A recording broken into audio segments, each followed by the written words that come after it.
Alright guys, in a previous video I talked about how to make an arrow in Adobe Illustrator, but I didn't actually go over how to make a looped arrow or a curvy arrow. It's actually pretty simple. All you have to do is take one of your drawing tools, so your pen tool, your pencil tool. If you want to curve, you're going to probably not want to use your line tool, but you could use your curvature tool. In this example, I'm going to use my pencil tool. I'm just using my mouse, so it might not be that pretty.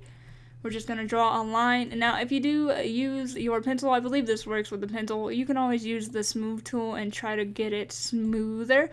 Or you can go in and mess with your direct selection tool, and then you can move the anchor points as you see fit.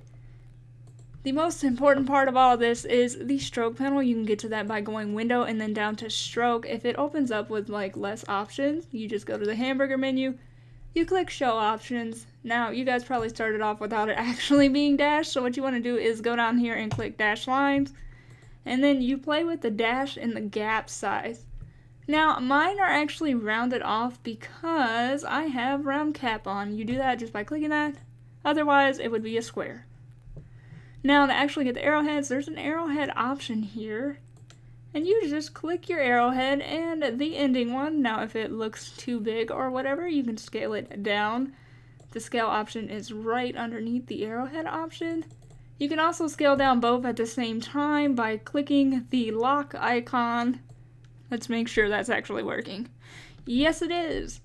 Alright, but anyway, it's pretty much whatever you draw, you use the stroke panel to put the arrowheads on them. And you can make them dash from this panel as well.